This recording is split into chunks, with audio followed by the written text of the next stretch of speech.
All right, Sahil Jain, welcome. Thank you. We're here in Bologna for ADworld Experience.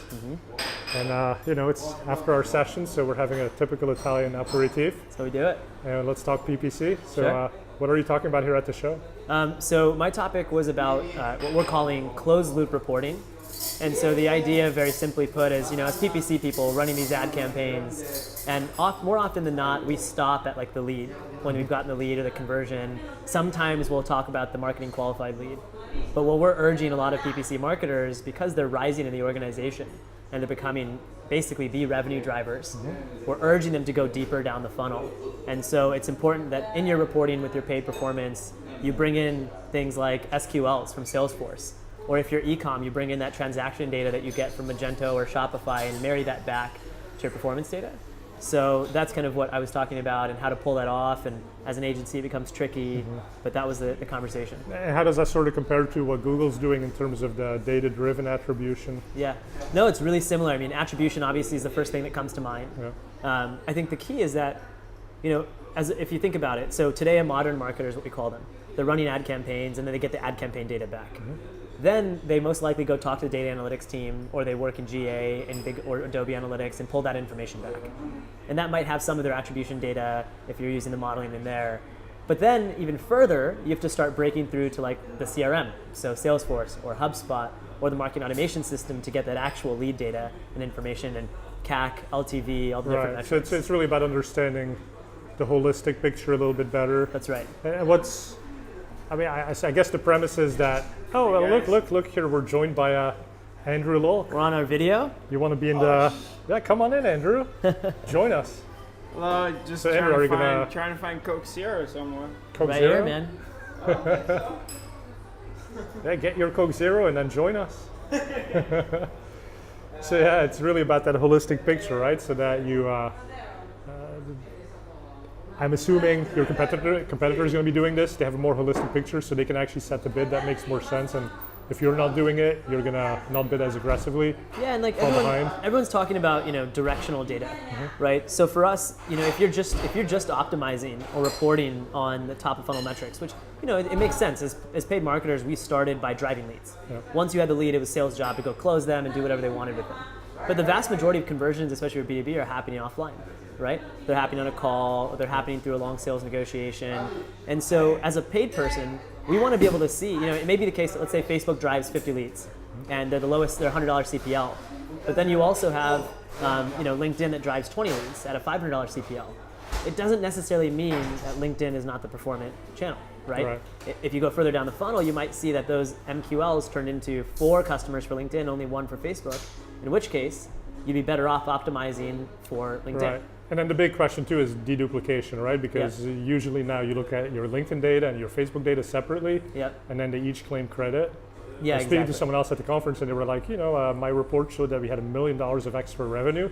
And the client was like, no, we did not have $1 million of extra sales, so something's wrong here. Yeah, exactly. Yeah, and that's going to be, that's certainly going to be another challenge, which I do think the attribution companies and the technologies are working on. Someone in my session also asked about, hey, so the attribution problem, what model do you use? And I know at AdStage that we experiment all the time with the different models, we weight them differently, and you are going to be overcounting in many cases because we do live in a world of multi-touch. Right. So I think that's still a problem unsolved. So in some way it still is directional, but you guys just want to get more precise. And yeah, the biggest thing that I talk about is, as marketers and paid marketers, we have this huge blessing and curse. And on one hand, we've gotten access to way more data, which is great. Right. But now that means we're responsible to report on all of that data, or we're basically not doing our job. Exactly. And the moment it dips a little bit, the tendency of the advertiser, the client, is to say, hey, something's wrong with you guys, fire the agency, get your act together. That's right. And meanwhile, TV keeps bleeding money and nobody knows what it's doing, and billboards, because it's never measured, right? Yeah. So there's no accountability. And that's the agency side. Even on the in-house side, the surveys show, right, is that the number one goal for marketers today, or paid marketers in general, is just driving revenue and growth. Now, the first person to blame if growth targets aren't met on the C-suite is the CMO. Yeah. So you're starting to see this rise of this new title, maybe not so new, but Chief Revenue Officer, where marketing and sales both report in. And that's what you're starting to see, but the accountability does lie there. So if the accountability is going to be on you, you need to. That's also why the CMO is usually the shortest lived C-suite position. Do you think that'll change? with the chief revenue officer? Absolutely, if they're good. Yeah. I think what you'll see, of course, is like it's very similar to sales, right? Sales organizations have incredibly high turnover, but what you're going to start to see is that with a CRO, if you have a good CRO, and there's a few in the industry that have popped up to be pretty good, you're going to see them have pretty long tenures if they want to. It's obviously going to be dependent on where they want to jump to. Right, if they're really good, they're probably in demand. And probably in high demand, but that's going to be the role that really starts to take things to the next level of having that combination. At AdStage, we actually, JD runs our marketing team, as you know, and we've actually combined both teams. Essentially, we call it one team called Smarketing. Oh, nice. Which is the sales and marketing alignment that you're starting to see. And you even start seeing tools like HubSpot's big thing is sales marketing alignment, right? Yeah, and then so I think HubSpot invested in your latest round. They did, yeah. So tell me a little bit more about like what this means for the product, what you guys have in store for the next year. Yeah, I mean, Fred, you've known us for so long, right? When we started AdStage 6 years ago almost, we were trying to take on the Marins and the Kenshis of the world. You could build your campaigns, you could launch them, you could manage them. We got rid of all the campaign creation stuff. We're laser focused now on what we're calling closed loop reporting and automation. Yeah. So basically being the platform where very simply you can get all your paid search and social ad data, soon we'll probably add programmatic in one roof, ship in any conversion data. And that could be your sales data, your transaction data for e-commerce, marry that to your paid data, and then report, analyze, and automate on it. Right. So that's kind of this, and if you think about HubSpot, they're one of the data sources to get in your sales data. Yeah. So why not have them invest? So I think Dharmesh is, he invested in my last company. We really love what he's done with HubSpot. They sell to a pretty similar user profile in the SaaS market. So there's, better alignment now than ever. And they have an ad add-on, but I think, there are challenges in building your own ad creation tool that I advocate against as well. And so I think they see the value in the reporting piece.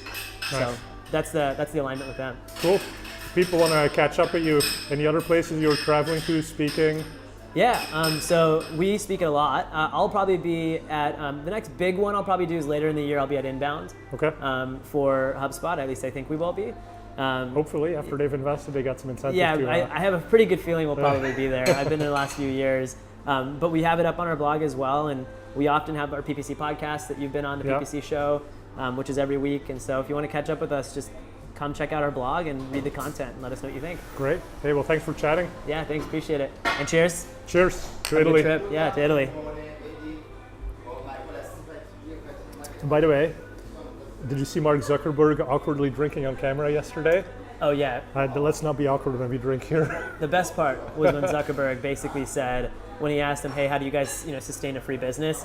And he just said, Sender, we run ads. And then like a 3-second pause and then just a big smirk, which was the best thing he could have done. And that's already a t-shirt now, right? Oh, is it? Yeah, I think so. I posted that as my status on LinkedIn too. It's amazing. It was great. Yes.